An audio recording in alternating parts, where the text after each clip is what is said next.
Enquanto você se assenta, peço que você abra a sua Bíblia no Evangelho segundo Marcos, capítulo 14.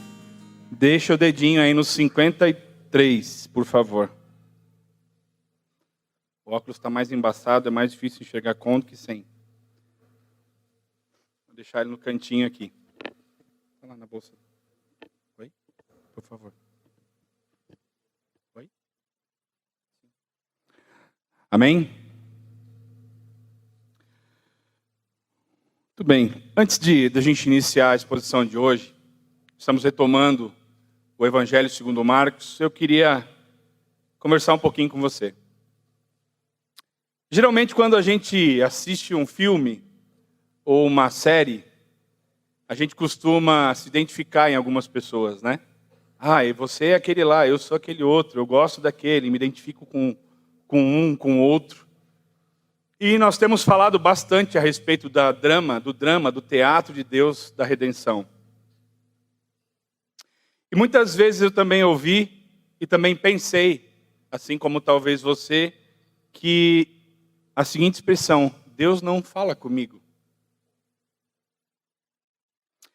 Mas Deus é um Deus que se revela e é um Deus que fala por meio das Escrituras. E eu vou dar uma dica para você compreender algumas coisas. Nessa narrativa, na história da redenção, onde o tema é Deus salva pecadores, Deus é o autor e também é o diretor da peça. Jesus Cristo é o nosso Salvador e Redentor e é o personagem principal. Ele é o centro da narrativa, ele é o centro das Escrituras, ele é o centro do Evangelho. Aí você pode se perguntar, mas onde que eu me vejo nessa história? Nós somos os outros. Nós somos os pecadores. Nós somos os outros papéis. Você pode se ver no lugar de Abraão, no lugar de Ló, de Jó, da mulher de Ló. Você pode se ver no lugar de Mateus, de Zaqueu, de Lídia, de Sara, de Marta, de Maria. Nós temos que nos olhar nas Escrituras sempre no papel dos pecadores. Esse é um segredo básico. Essa é uma regra. Portanto, se a Bíblia não está falando contigo, você está se colocando no lugar errado. Ou você não está se enxergando ali dentro. Jesus é o único papel protagonista. Ele é o centro, ele é o principal, ele é perfeito. Então, quando nós lemos as Escrituras, quando nós ouvimos as Escrituras, nós precisamos, primeiro, encontrar Jesus no texto. Segundo, nós precisamos nos encontrar no texto. Nós não podemos nos colocar no lugar de Jesus, mas Jesus se colocou no nosso lugar. Jesus abandonou o papel de protagonista e se fez pecado por nós. E quando Jesus se faz pecado, sendo nós pecadores, aí sim, nós precisamos nos colocar no lugar dos pecadores e podemos nos colocar no lugar de Cristo, porque Ele sofre aquilo que nós deveríamos sofrer. Então entenda, toda a Escritura fala comigo e contigo. Toda ela aponta para Jesus. Nós somos os pecadores. E nós vamos ver no texto de hoje onde nós estamos de fato. Nós podemos nos colocar no lugar dos pecadores e também começar a sentir na pele o sofrimento de Cristo, que foi sofrido por mim e por você, por aqueles que Ele amou e se entregou. Amém? Eu quero que você abra então comigo o seu Evangelho, segundo Marcos, no capítulo 14. Nós vamos ler do 53 até o 65. Amém? A palavra do Senhor diz assim: Então levaram Jesus ao sumo sacerdote e reuniram-se todos, os principais sacerdotes, os líderes e os religiosos e os escribas. E Pedro o seguiu de longe até o interior do pátio do sumo sacerdote e ficou sentado com os guardas, aquecendo-se perto do fogo. Os principais sacerdotes e todo o sinédrio procuravam testemunho contra Jesus para condená-lo à morte, mas não encontravam coisa alguma. Porque muitos depunham falsamente contra ele, mas os testemunhos eram divergentes. Por fim, alguns depunham falsamente contra ele, levantaram-se e falaram: Nós o ouvimos dizer: Eu destruirei este santuário construído por mãos humanas, e em 3 dias edificarei outro, não feito por mãos humanas. Nem assim o testemunho deles concordava. Então o sumo sacerdote levantou-se no meio de todos e perguntou a Jesus: não respondes coisa alguma ao que eles depõem contra ti? Ele, porém, permaneceu calado e nada respondeu. E o sumo sacerdote voltou a interrogá-lo, perguntando-lhe: tu és o Cristo, o Filho do Deus bendito? Jesus respondeu: eu sou.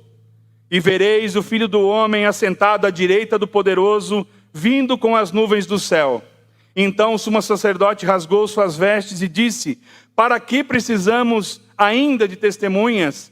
Acabais de ouvir a blasfêmia, que vos parece? E todos o condenaram como digno de morte. E alguns começaram a cuspir nele, e cobrir-lhe o rosto, e davam-lhe socos, e a dizer: profetiza! E dando-lhe bofetadas, os guardas o levaram. Até aqui. Bendito Deus e Pai, a Ti nós rendemos graças e Te louvamos pela Tua maravilhosa palavra. Faz-nos, Senhor, nos encontrarmos nesse texto. Faz-nos encontrar Jesus nesse texto. Faça, Senhor, com que esse texto, por meio do Teu Espírito Santo, venha produzir nos nossos corações cristãos verdadeiros. Venha produzir arrependimento. Venha produzir exortação. Venha nos transformar à imagem perfeita do Teu Filho Jesus. É o que nós te pedimos, em nome de Jesus. Amém. Amém. Agora sim. Vejo tudo. Glória a Deus. Então, meus irmãos, nós continuamos na caminhada, nas cenas finais da paixão de Cristo. Esse episódio que nós estamos vivendo agora, o Arilson não está aqui, né? Mas ele sempre brincava: já chegamos na sexta-feira? Ainda é terça? Ainda é quarta? Hoje nós chegamos na sexta-feira. E nós vimos nos últimos sermões que Jesus enfrentou o sofrimento do Getsêmani como uma preparação do que estava por vir. E o que estava por vir? O derramamento do cálice da ira de Deus sobre ele por nós pecadores. O justo no lugar dos injustos. Um sofrimento de quem seria abandonado pelo Pai por amor dos seus filhos. Um sofrimento de quem carregou sobre si todo o peso do pecado dos homens. Um sofrimento tão grande a ponto de o fazer suar sangue. E logo depois desse sofrimento todo, ele foi traído por Judas e viu todos os seus discípulos o abandonarem e fugirem. No caminho para a cruz, as cenas agora vão ficando cada vez mais assustadoras e mais terríveis. Depois de ser preso, Jesus foi levado perante o Sinédrio, como nós vimos, para ser julgado. Houve muitos julgamentos injustos na história do homem. E vou citar um para você. Houve um homem chamado Charles Ray Finch, que em 1976 foi condenado por assassinar o dono de um posto nos Estados Unidos, e ele ficou preso por 43 anos e conseguiu provar a sua inocência. Depois desse tempo todo, foi solto com 81. Mas ele não foi morto. Armaram testemunhas contra ele, forjaram provas, mas ele no final foi absolvido, não foi condenado. Foi injustamente, mas foi absolvido. Mas nenhum julgamento é tão fascinante, tão importante, tão injusto na história dos homens quanto o julgamento de Jesus. Primeiro nós precisamos entender o papel de cada um deles, né? Quem que era esse sinédrio que fala aqui? Jesus, o título da minha Bíblia fala Jesus perante o sinédrio. Não sei como falo de vocês, mas quem era o sinédrio? O sinédrio era como um corpo de governantes judeus, composto pelos líderes religiosos, os mais velhos, os anciãos, os chefes dos sacerdotes e os mestres da lei, os escribas. Ele era formado por 70 membros, mais um presidente, que era o sumo sacerdote. É como se fosse um STF, não vou entrar em detalhes. Como se fosse um STF. Como o sinédrio, ele fazia um meio de campo entre os judeus e o governo romano. Ele estava ali no meio, ele mediava as coisas e apresentava coisas para o governo romano. Como o sinédrio ele não tinha poderes ilimitados, ele era limitado, Jesus teve que passar por 2 julgamentos. O primeiro, um julgamento religioso conduzido pelos judeus perante o Sinédrio, e um segundo, pela mão dos romanos, depois diante de Pilatos, de Herodes e depois de Pilatos de novo. E esse julgamento então se deu em 3 etapas. Primeiro, Jesus foi levado diante de Anás. Marcos não nos fala, mas João nos fala no capítulo lá no 18, que ele primeiro foi levado à casa de Anás, por volta das 2 da manhã.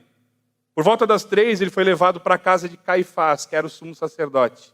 E por volta das 5 ele foi levado de novo perante o Sinédrio. Mas, meus irmãos, haviam muitas irregularidades neste julgamento.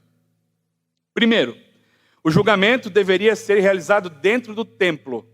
E ele foi julgado dentro da casa do sumo sacerdote. O julgamento só poderia ser realizado de dia ou até às 6 horas da tarde. Jesus estava sendo julgado de madrugada. O julgamento deveria ter testemunhas favoráveis em todos os casos. Quem fosse julgado deveria ter testemunhas. Jesus não teve esse direito. O julgamento exigia que as testemunhas fossem verdadeiras, falassem a verdade. Mas elas foram falsas contra Jesus. O julgamento exigia que as provas fossem concretas, mas só foram apresentados alguns fatos incoerentes. Não houveram provas. Esses são só alguns. Há uma outra regra que dizia que um condenado jamais poderia ser submetido à morte no mesmo dia do julgamento. Ou seja, ele teria que ser condenado num dia e morto no outro. Isso também não aconteceu. E o que se seguiu aqui foi uma série de atropelos, de erros que eles cometeram. O Sinédrio ele queria de qualquer jeito condenar e matar Jesus, mas acima de tudo, acima de Jesus ter sido levado ao sofrimento e à morte por mão de homens, fazia parte do plano de Deus, que ele passasse por isso e que ele fosse morto na Páscoa. Fazia parte do plano de Deus que ele sofresse pelos nossos pecados, assim como a narrativa bíblica vai nos confirmar. Então, fazia parte do plano do Senhor que Jesus bebesse o cálice da sua ira e fosse crucificado naquele dia. Nós vamos entender um pouquinho mais sobre essas questões do julgamento, das testemunhas, a defesa e a condenação de Jesus. E eu peço a você que se procure no texto. Lembre-se, você e eu não somos Jesus. Nós somos os outros. Então se procure no texto, você vai compreender a importância desse injusto julgamento. Amém? Então, primeiro ponto do julgamento de Jesus, Jesus foi levado diante de Anás. Anás era ex-sumo sacerdote. Era o sogro de Caifás. E ele era um cara que agia nos bastidores. Ele foi levado para lá para fazer um interrogatório preliminar, para começar o julgamento. E Anás ele exercia muita influência ainda no Sinédrio, porque para os judeus, um sumo sacerdote era um título vitalício, ou seja, era para a vida inteira. Então ele ainda exercia influências. Mas qual é que era a ideia de levar Jesus para a casa de Anás? Era ganhar tempo para que os outros membros do Sinédrio pudessem reunir grande parte do Sinédrio, porque era de madrugada, e inclusive arrastar testemunhas falsas, que topassem depor contra Jesus. O Sinédrio precisava agir rápido, era madrugada, eles estavam reunidos em secreto, eles não podiam se reunir e teriam que terminar antes do amanhecer. Ou seja, tudo aquilo ali era ilegal. Tudo aquilo ali não podia acontecer. Então, a palavra fala lá em João que Anás começou a interrogar Jesus sobre ensinos sobre seus discípulos. Abra comigo João 18, do 20 ao 24, rapidão, para a gente poder entender um pouquinho melhor essa parte do que Anás conversou com Jesus. João 18, 20 a 24.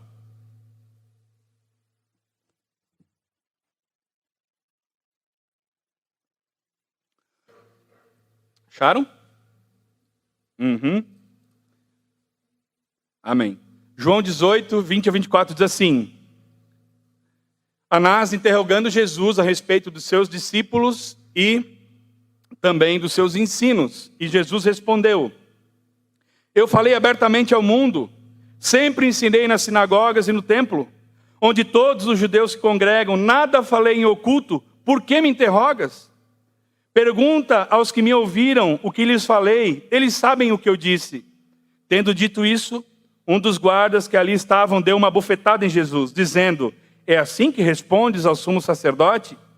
Jesus lhe respondeu: se falei mal, mostra-me esse mal. Mas se falei bem, ou se falei o que é correto, por que me agrides? Então Anás enviou Jesus amarrado para a casa de Caifás, o sumo sacerdote.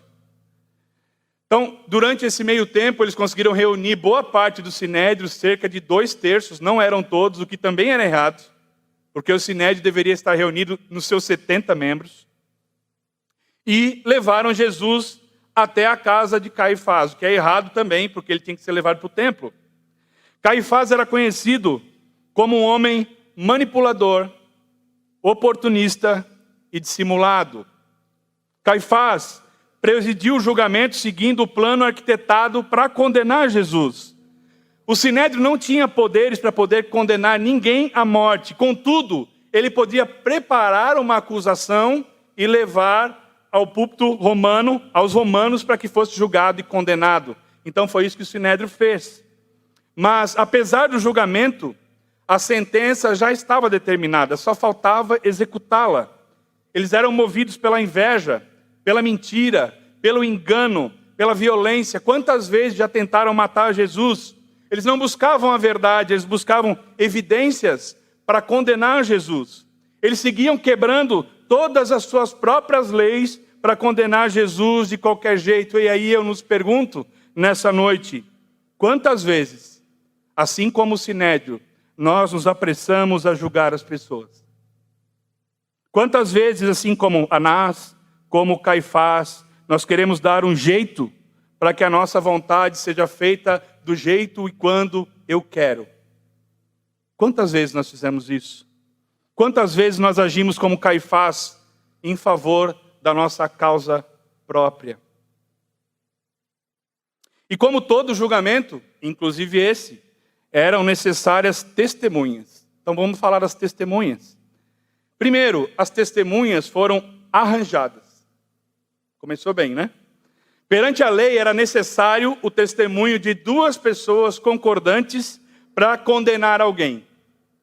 Os líderes do Sinédrio tiveram que buscar às pressas pessoas dispostas a mentir, pessoas dispostas a dar falso testemunho contra Jesus. Então, eles encontraram 2 mentirosos dispostos lá no caminho, mais um crime, né? Era proibido subornar testemunhas para cometer perjúrio. Não podia se subornar pessoas, coagir pessoas a ser testemunhas. Elas tinham que ser voluntárias.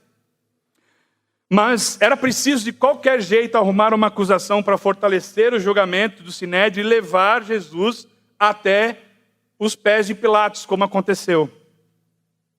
Tentaram de qualquer jeito cumprir as leis para incriminar Jesus.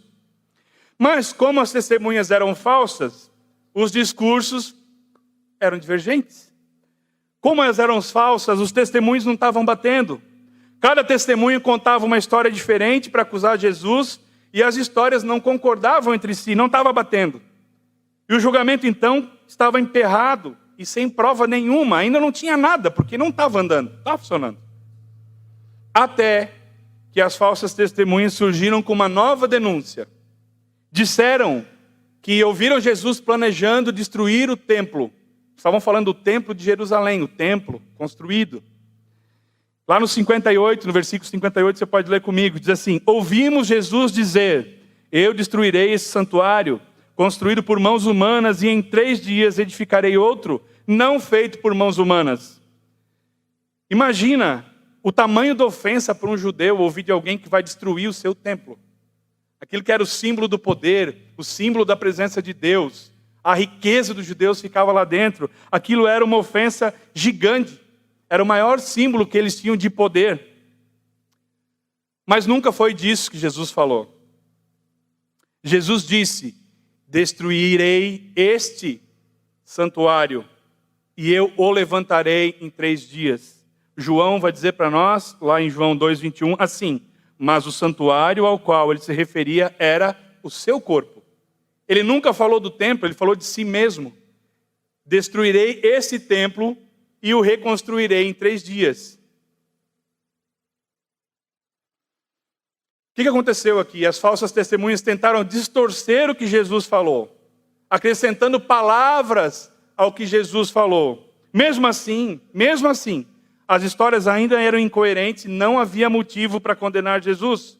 O julgamento ia de mal a pior, o Sinédrio estava frustrado, não tinha nenhuma acusação forte, não tinha nada pronto para condenar Jesus, já era madrugada, eles estavam tentando prender e matar Jesus há tanto tempo e nada de prova.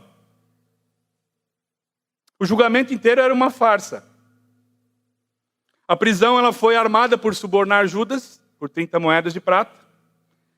Foram arrumadas testemunhas falsas, tentaram fazer Jesus se incriminar, e Jesus não poderia ser condenado no mesmo dia do julgamento. Estava tudo torto, tudo indo de mal a pior. Mas não havia nenhuma intenção de dar a Jesus oportunidade de se justificar. Eles não queriam isso. Eles estavam tocando o barco para condenar e matar Jesus. E aí eu pergunto para nós, quantas vezes nós julgamos as pessoas? Quantas vezes nós já não criamos discursos, argumentos, distorcemos as palavras, acrescentamos para que a nossa vontade seja feita? Ou quantas vezes nós mentimos em favor da nossa causa própria? Eu me enxergo nesse evangelho. Você se enxerga?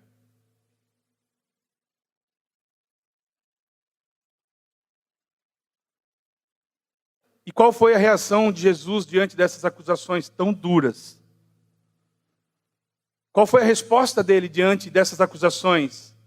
Nós ouvimos ele dizer que ele vai destruir o templo e reconstruir em 3 dias. O que Jesus falou?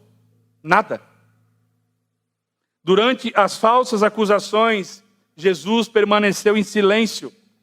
Mas não foi um silêncio de quem era incapaz de se defender.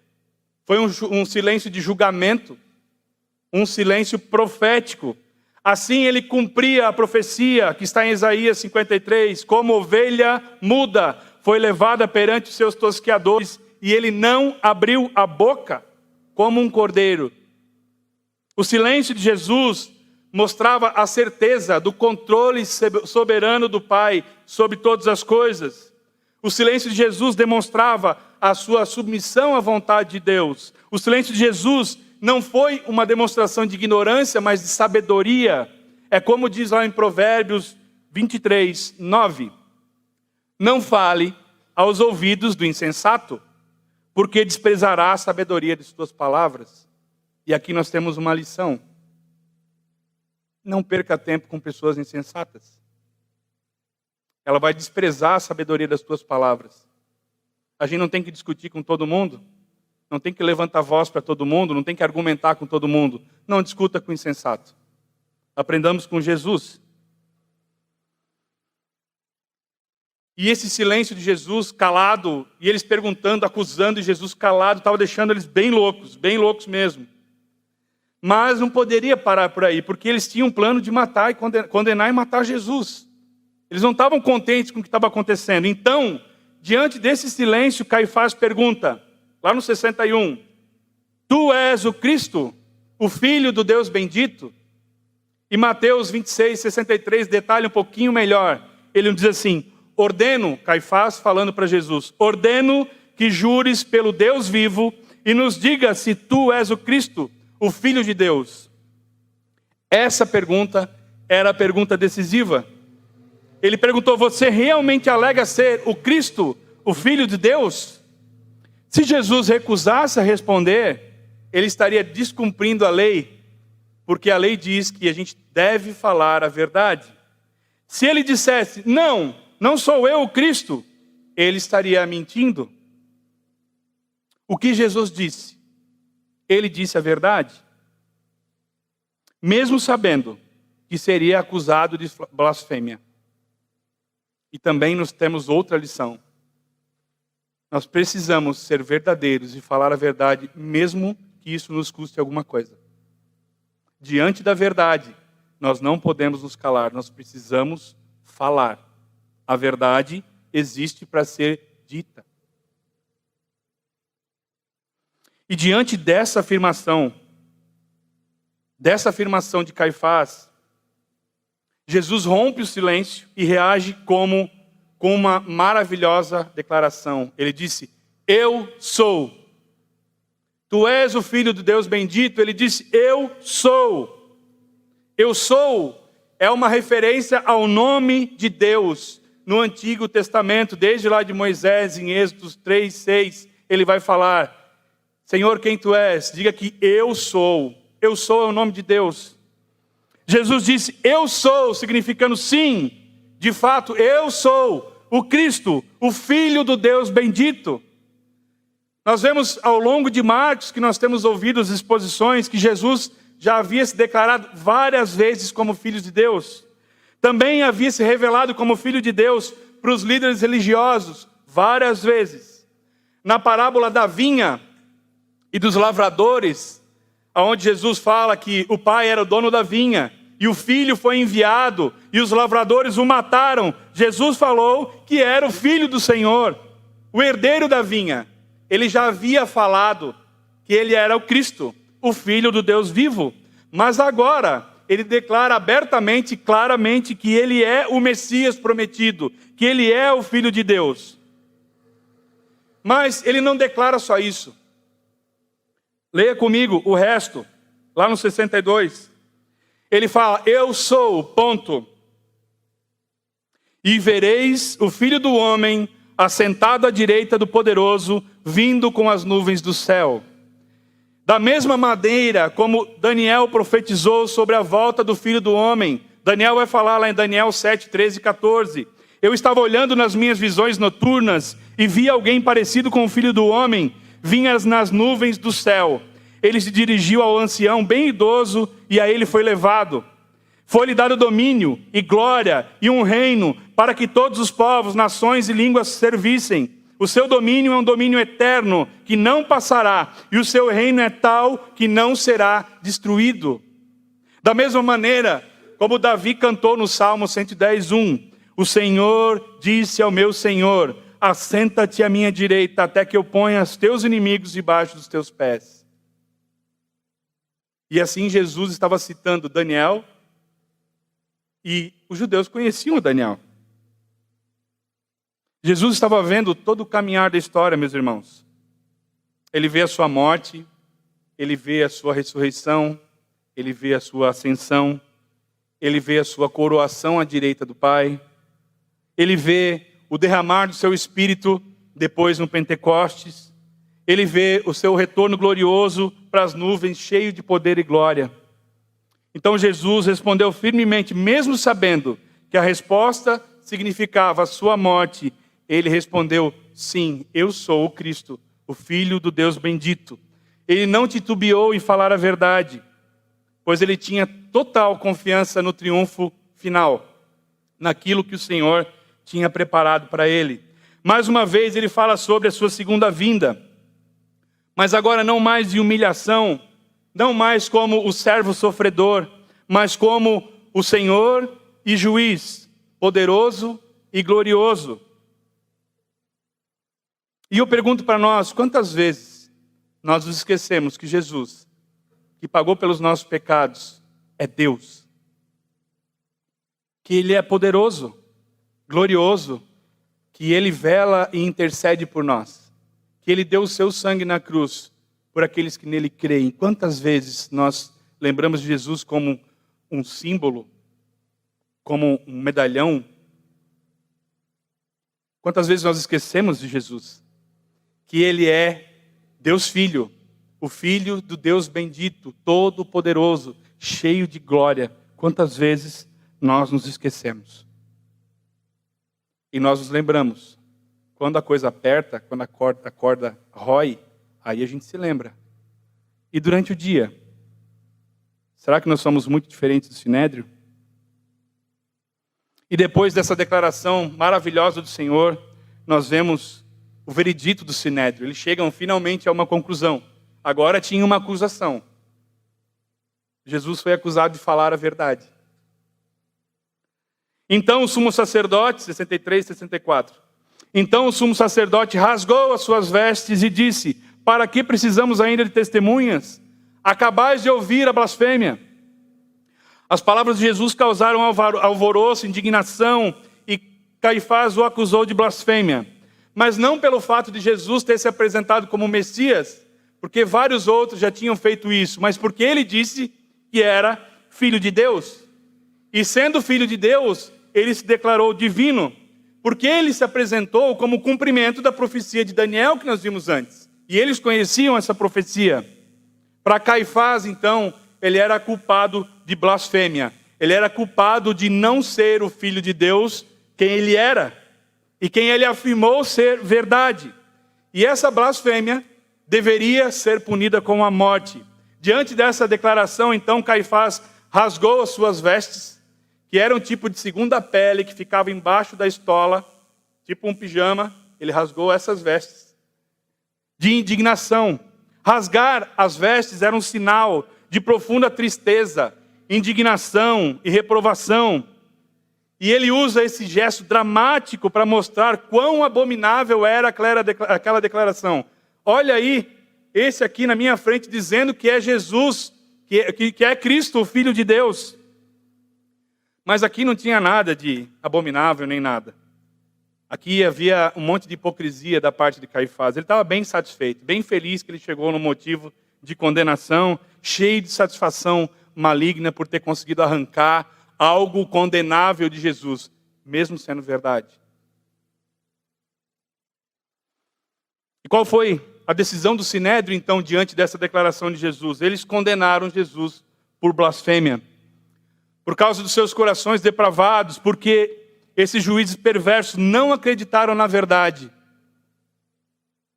Não deram a Jesus nenhum direito de defesa, porque eram testemunhas falsas.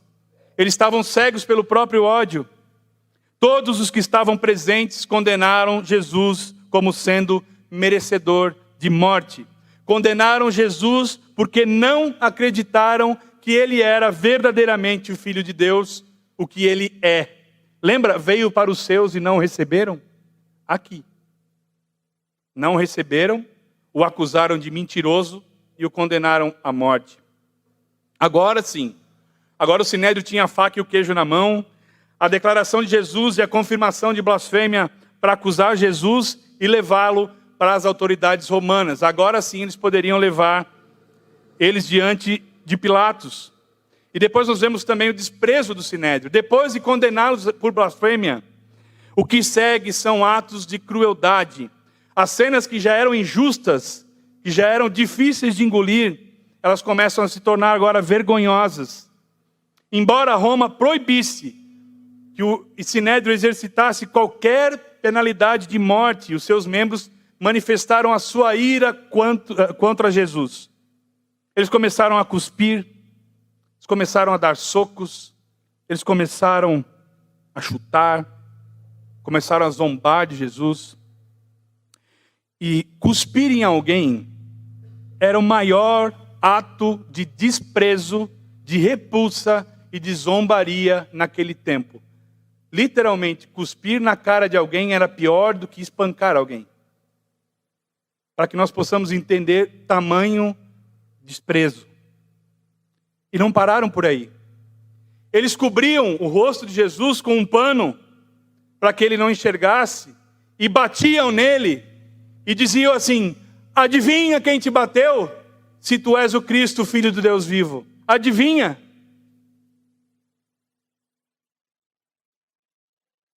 E na manhã seguinte, bem cedo, por volta das 5 da manhã, o Sinédrio se reuniria para reafirmar a sua sentença e depois entregar Jesus para Pilatos.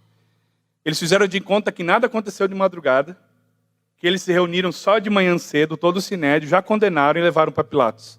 Olha o tamanho da gororoba, né? Tropeçando nos seus próprios pés.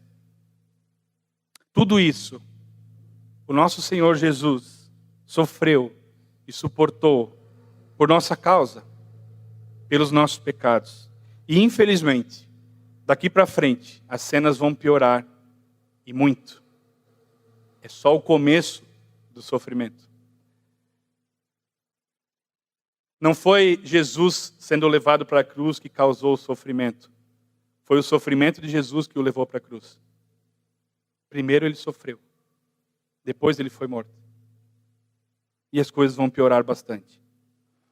E como nós falamos lá no início, o Sinédrio então rejeitou a Jesus e o julgou ilegal e injustamente, totalmente fora da casinha. Mas, como nós nos vemos nesse evangelho, eu nos convido a tirar os olhos do Sinédrio e colocar os olhos sobre nós mesmos. E colocando os olhos sobre nós, nós podemos ver que, por causa dos nossos pecados, Jesus foi torturado e cuspido. Por causa dos nossos pecados, Jesus foi humilhado e julgado como um criminoso por falar a verdade, que era a verdade. Nós também, como Sinédrio, colocamos Jesus várias vezes no banco dos réus. Várias. Nós julgamos Jesus quando nós nos iramos pelas circunstâncias da vida. Nós julgamos Jesus quando achamos que Ele não cumpriu nossos desejos, nossas vontades e as nossas expectativas. Muitos rejeitam e se distanciam de Jesus quando algo acontece na sua vida.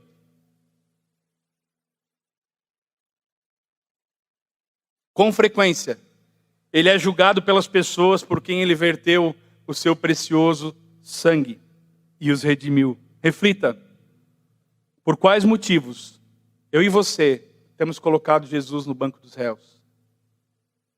Por que motivos nós temos acusado e condenado Jesus? Nós, eu e você, aquele que crê, nós merecíamos ser cuspidos. Nós merecíamos o desprezo, o escárnio, as bufetadas. Nós merecíamos isso por causa dos nossos pecados. Mas Ele foi cuspido, torturado, no meu e no teu lugar. Mas não para por aí. Se nesse texto nós não somos Jesus, nós agimos também como o Sinédrio. Nós cuspimos no rosto de Cristo quando nós pecamos contra Ele, que se fez pecado por nós. Nós queremos cobrir os olhos de Cristo, achando que Ele não verá os nossos pecados. Nós fazemos os pecados e tentamos esconder do Senhor, como se isso fosse possível. Nós esbofeteamos Cristo todas as vezes que mentimos, todas as vezes que nós caluniamos alguém, todas as vezes que nós agredimos, ou todas as vezes que nós damos falso testemunho.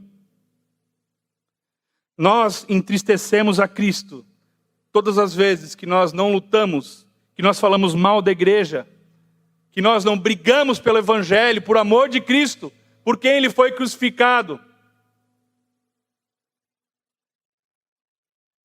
Nós desprezamos a Cristo todas as vezes que nós transgredimos e afligimos o Espírito Santo. Pense nisso. À primeira vista, você ia se perguntar, cadê eu nesse texto? Estamos aqui. Aqui nós estamos. No papel daqueles que torturaram, cuspiram e desprezaram a Cristo. No papel dos pecadores pelos quais Ele sofreu isso tudo. Nós estamos aqui. Pense nisso. Quão prontos nós estamos a suportar a calúnia e o ridículo pela causa de Jesus? Meus irmãos, no mundo existem tantos homens empenhados ainda em envergonhar Jesus, mas eu pergunto para nós, o quanto nós estamos empenhados em brigar para glorificar a Jesus com as nossas vidas? Quanto nós estamos empenhados em fazer 10, 100, 10 mil vezes mais do que esses que envergonham a Cristo? Que preço nós temos pago? O preço do conforto do nosso sofá. O preço do conforto do meu smartphone. O preço do conforto da minha Netflix. Esse é o preço que nós temos pago. Investido no lugar errado. Não que isso seja errado. Você entendeu o que estou falando. Investir o tempo naquilo que não glorifica a Deus. investir o tempo fazendo tudo aquilo que nós vemos, reclamando, falando mal, pecando, levantando falso testemunho, enchendo o saco dos outros, a gente é campeão em perder tempo. O que nós temos feito? E aí eu nos pergunto nessa noite, o que nós podemos fazer de agora em diante para glorificar Jesus, ao invés de desonrá-lo? O que nós podemos começar a fazer? Como nós podemos viver de modo digno do sacrifício de Cristo? Pense nisso. Pense em casa, pense com a sua esposa, pense com os seus. Ouça a voz do Espírito Santo e faça. A partir de agora, ainda há tempo para pecadores arrependidos. Ainda há perdão de pecados. E omissão não é legal, não. Meus irmãos, se Jesus suportou isso tudo por nós, e vai piorar muito, o que nós temos feito? Que preço temos pago? Pense nisso. Amém? Concluindo, o Evangelho nos exorta, mas nos conforta. Apesar da nossa pequenez, apesar dos nossos pecados, apesar disso tudo, nós podemos descansar nas mãos de Deus. Ele sabe que nós somos pecadores. Nós não precisamos esconder, nós precisamos nos arrepender e buscar viver de maneira digna de Cristo todos os dias. Da maneira digna desse sacrifício, desse desprezo, da cusparada, da tortura, das bufetadas. Procurar viver uma vida digna para a glória do Senhor. Pois o Filho do Deus bendito, o nosso Salvador, suportou o que nos era devido suportar. Ele suportou, nós não precisamos mais suportar. Todo o seu sofrimento, as suas aflições, toda a sua dor, expiaram os nossos pecados por amor, pagaram a nossa dívida. Expiar significa substituir, pagar, quitar.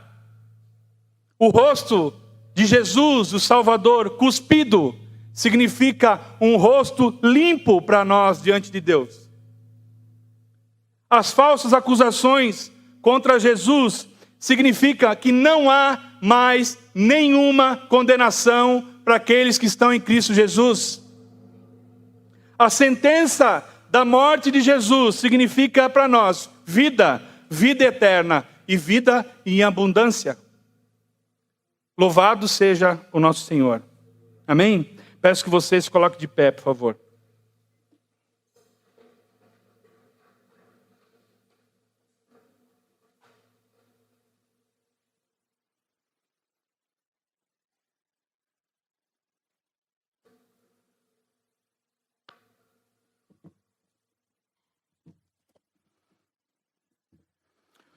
Gostaria, meus irmãos, que durante esse próximo 2 minutinhos nós refletíssemos a respeito do que ouvimos.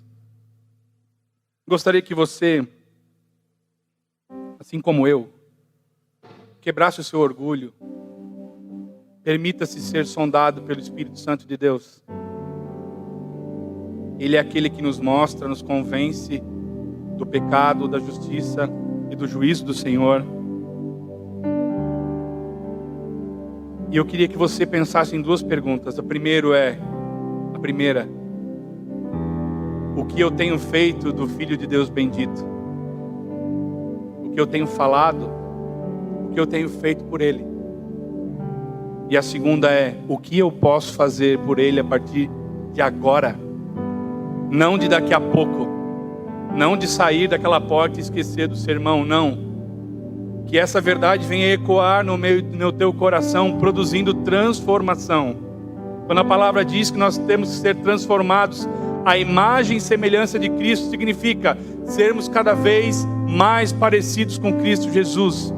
Então sonde o seu coração, verdadeiramente sonde o seu coração. O Senhor o conhece e o Senhor aguarda aqueles que o respondem em arrependimento e em fé, e aqueles que o buscam diante dos seus pés. Que possamos ter, eu e você, uma vida digna diante do sacrifício de Cristo por nós. Amém? Reflita.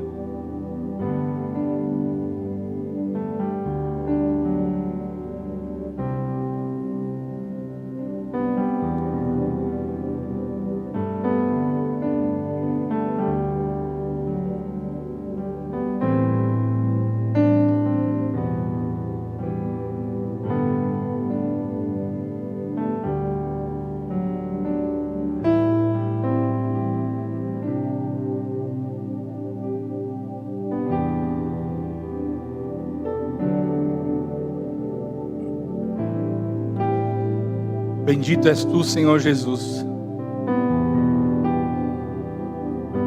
Aquele que foi injustamente e legalmente julgado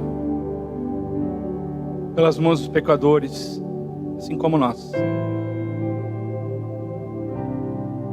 Aquele do qual todo tipo de injustiça ele sofreu. Aquele que foi falsamente acusado. Aquele que foi torturado.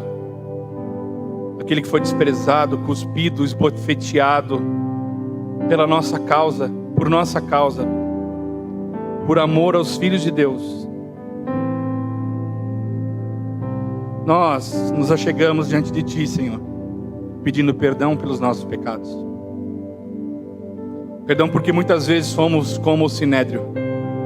Nos apressamos e damos um jeitinho de fazer a nossa vontade, independente dos métodos, dos meios.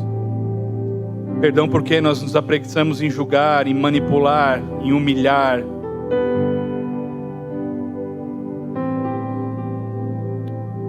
Vem nos ajudar, Senhor, nessa noite. Ajuda-nos a sermos dignos do Teu sacrifício por nós. Ajuda-nos a fazermos as coisas a modo de Te glorificar, Pai. Desde as pequenas coisas do nosso dia a dia, que sejamos testemunhas do Teu sacrifício, e não aqueles que cospem, que Te esbofeteiam, que Te entristecem. Perdão, Senhor, pelas vezes em que nós Te colocamos no banco dos réus. Quando nós Te julgamos porque não recebemos aquilo que queríamos, quando a nossa vontade não é feita, reclamamos da Tua provisão. Temos o pão nosso de cada dia e reclamamos de tudo. Temos saúde e reclamamos. Não nos falta nada, o Senhor nos provê tudo e reclamamos. Tem misericórdia de nós, Senhor. Ajuda-nos, Senhor, a viver de modo digno. Que o Teu Santo Espírito venha transformar verdadeiramente os nossos corações. Venha sondar, nos mostrar os nossos caminhos maus e nos endireitar. Por amor do Teu nome nós Te pedimos, Senhor. Para que sejamos verdadeiramente dignos do Teu sacrifício e cada vez mais parecidos contigo, nós Te pedimos nessa noite, Paizinho. Tem misericórdia de nós, Senhor Jesus.